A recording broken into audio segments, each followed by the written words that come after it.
Well, it seems it's a good time for my first Zverev video on this channel.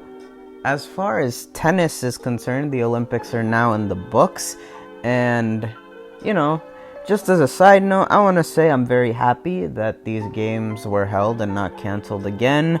Even without fans, it was quite memorable, a lot of great storylines across all the sports, across all the nations, and even within the tennis world, our eyes were all still drawn to the tennis being played in Tokyo. From the onset, pretty much all of us felt that this was Novak Djokovic's tournament to lose. He expressed some skepticism of whether he was going to play. He seemed like he was on the fence after the Wimbledon final, but it made sense for him to go make the trip to Tokyo. One of the few, really the only big title missing from his resume, so it made sense in a year like this to still go make the trip to Tokyo, even with all the history he's made already this year, and why not try and go for the Golden Slam? And for most of the tournament, it looked a lot like how a lot of us thought it'd unfold, just like how a lot of us felt Wimbledon was going to and did end up unfolding, with Djokovic just routining pretty much everybody in his way. Hell, for most of this tournament, Novak looked honestly sharper to me than he did during Wimbledon, up until we got to the semifinals. And that brings me to the subject of this video in Alexander Zverev. Now, heading into the match, while Djokovic, for obvious reasons, was making all the headlines with all the history on the line for him and going for a maiden Olympic gold, Zverev quietly had been dispatching pretty much all his opponents in similar fashion to Novak. He also came into that semi without having dropped a set. And while I also was of the mindset that this was Djokovic's to lose, pretty much a foregone conclusion, I did feel that Zverev would give him a fight. He was definitely going to be his toughest out here. Hadn't really played anybody up to his caliber coming into the match, and Zverev typically has played up to the occasion whenever he's been faced with one of the big three. You've seen that pretty much ever since he broke onto the scene as a 20-year-old in 2017-2018. And truth be told, he was probably the closest to stopping Djokovic's calendar slam bid to this point, at least, when he got a compromised Novak down under in the quarters of Australia and proceeded to royally choke, particularly sets 3 and 4, when he was multiple times a point away from a double break in each of those sets, and of course was unable to convert. But that being said, once the match started, he quickly found himself down 6-1, 3-2, and a break. At that point, with Novak playing as well as he was and has been, you wouldn't be premature to have thought right then and say, it's over. Zverev, having thoroughly been outclassed to that point, seemed like he wasn't even going to put up the fight that I expected him to. But the match flipped on a dime, and bam, 10 out of the next 11 games went Zverev's way. Literally from that point on, where he was staring defeat right in the face at that point. And I don't think I've ever seen a run like that against Djokovic. Novak seemed a bit shell-shocked by the type of resistance he was getting. Sasha, it wasn't like he waited for a Djokovic dip. He just entered a zone, and try as he may, despite having chances to put a bit more pressure on Zverev to finish him off in the third, Sasha redlining the way he was just way too much to overcome. The guy finished with a ridiculous, obscene stat line of 44 winners and I think 14 or 16 unforced errors. That is just obscene. And he carried that momentum into the final. A just very clean tournament from Sasha Zverev to get gold. He ultimately ended up thrashing Khachanov in the final. Side note, great week for Khachanov as well. It's been a long time since he's had a string of really good results like this. He seems to be back on a good track, which is great to see. But that brings us to the topic of this video, that Sasha Zverev is insanely confusing and hard to gauge. We stand today where he has a resume that is far and away the best of all his next-gen peers. It's the most well-rounded, it has the most big titles, and no matter how ugly it's been, over the past couple years, it still now has its fair share of major success. You look at a guy with 16 titles, 4 Masters titles, a World Tour Finals title, now an Olympic gold medal, a Slam final, and semis at 3 of the 4 majors. And despite that, to this point, after 2017-2018 where he broke through, he'd kind of become an afterthought. After being the face of that next gen for so long in 2017 and 2018, he had a down year in 2019, and in that time, Tsitsipas and Medvedev really just stole the spotlight from him. Through last year and this year, he's gotten back on track, but in spite of that, until now really, with his spectacular performance in particularly the last 2 rounds of this Olympics, a lot of people had jumped ship from the multiple time slam champion we'd anointed him to be after 2017, where he'd beaten Djokovic and Federer at a very young age of 20 to win 2 Masters titles in a year and qualify for the World Tour Finals, and end that year 3 or 4 in the world. Now, albeit context does matter, Djokovic and Federer were not 100% in either of those Masters finals, but still, at that time it seemed like Zverev would start winning majors very, very soon. Yet here we are now as he's 24, and despite his superior resume to everyone except, I guess Medvedev's the only one you could make a case for, but despite his resume still being better than all of them, there's a reason why a lot of people had jumped ship from those very lofty expectations they had for him. And to me, the biggest reason for that is because Alexander Zverev is a head case.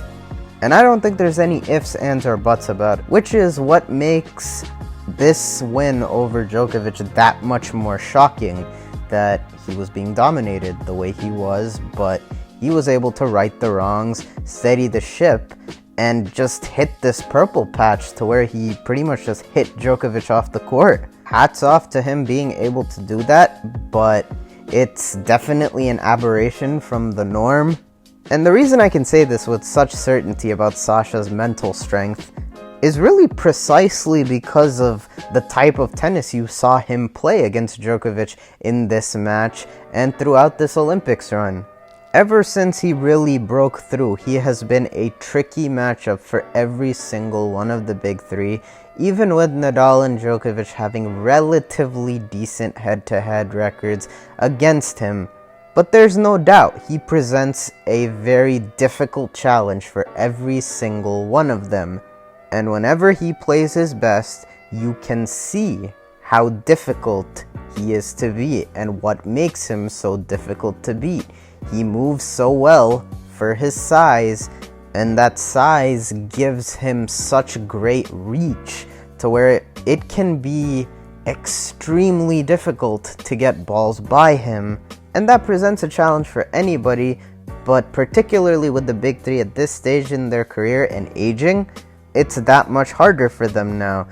But big 3 aside, his size also gives him the ability to go bombs away on his serves. We've seen it since that 2018 World Tour Finals run he had, that the guy is capable of hitting like 140 on his first serve, and most people with the capacity to hit a serve that big can't move anywhere near as well as him. And then you add just how solid his ground strokes are. Backhand world class, forehand can go off the rails here and there, but it too has improved greatly. And when you get those matches where he's redlining, he has the power on his ground strokes to kind of overwhelm an opponent. It's really hard to trouble him by trying to get the ball up high because of his size as well. And then on top of it, he's one of, if not the fittest player on tour right now.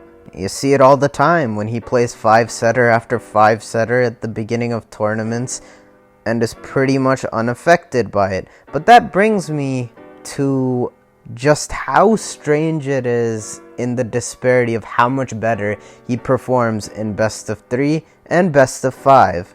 Because clearly fitness isn't the issue at all, but pretty much every single slam he plays, you'll see him play down to his competition, particularly in the early rounds, and he'll get caught up in a bunch of these really pointless 5-setters that have no business being that difficult. And when you dive deeper into it, it's kind of insane how many times Zverev has dodged quality opposition in his deep major runs, but in spite of that, he doesn't look convincing at all. I feel like that's part of the reason why we don't treat him the way you would think someone with his resume should be. Like, the best example I can give is his one major final at the US Open, which was one of the ugliest and some of the poorest form I have seen from a major finalist in a very, very long time. The guy dropped 6 sets heading into the final with a very, very generous draw.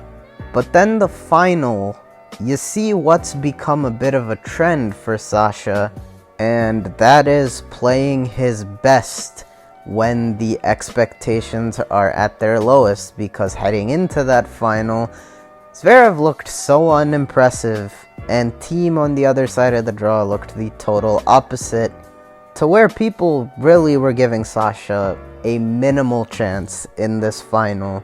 And because of that, you saw the shoulders open, you saw him play freely for most of 2 sets, putting on a very, very clean display, showcasing all his skill set that really resulted in one-way traffic through the early part of that final.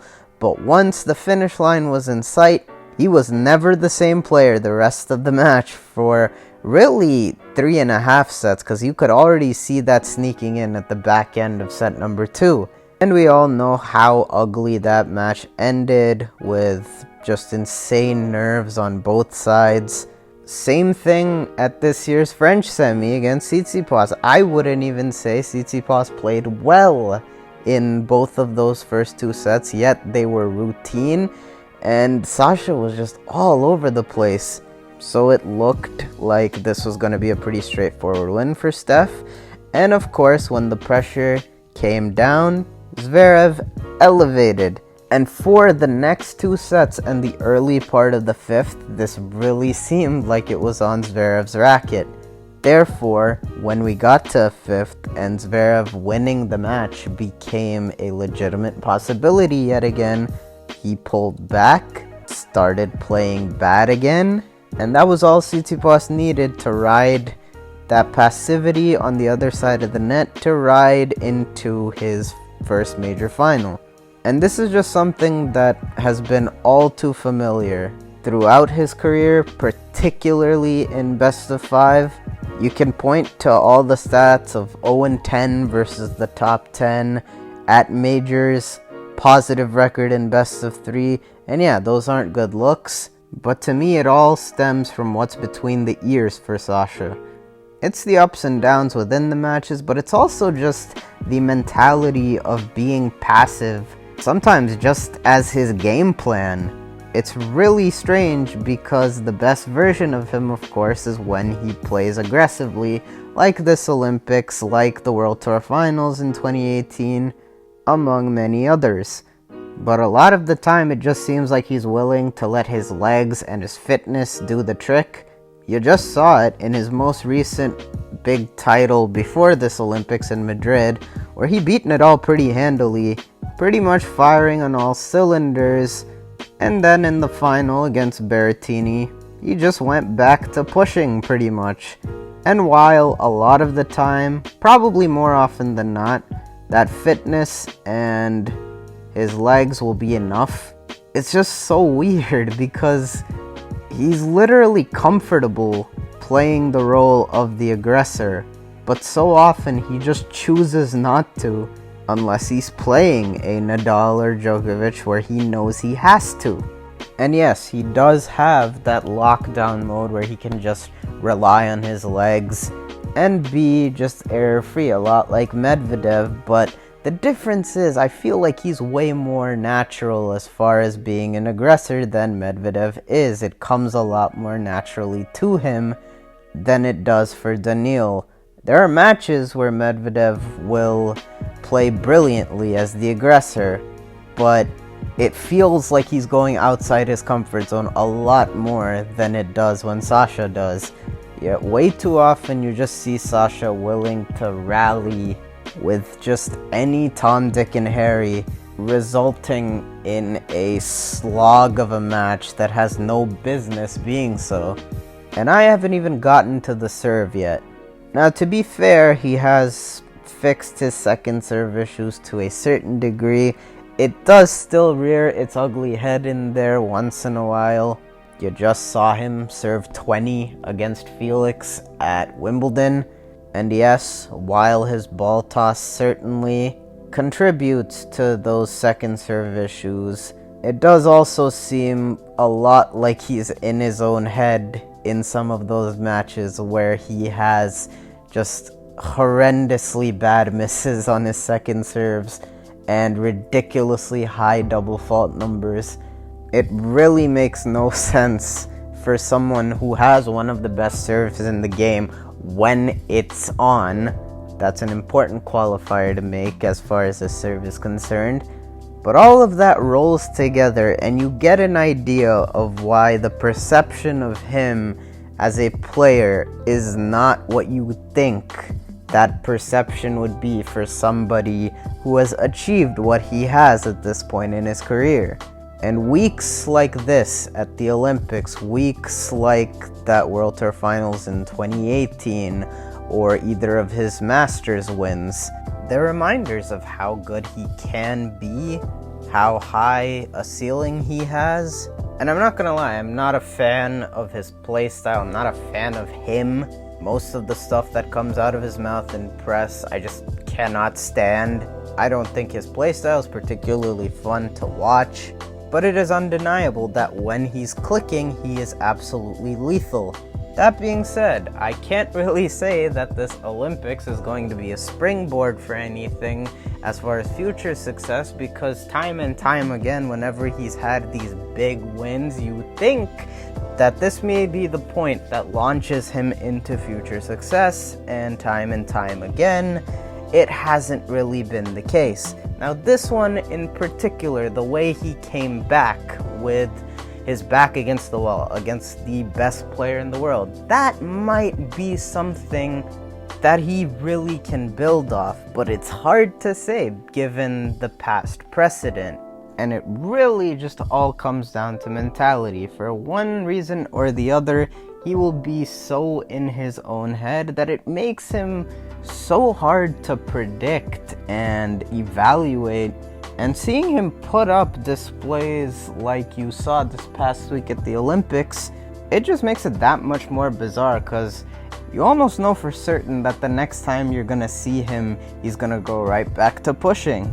And that's really it. It's that mental game with Alexander Zverev that makes him the most confusing player I have seen in recent memory. Let me know what you guys think about Sasha and his win in Tokyo this year, and how you feel he's going to do moving forward in the comment section below. Be sure to hit the like button and the bell icon next to my name if you enjoyed. Subscribe to the channel if you're not already. And thank you all for watching. And of course, I will see you all in the next one.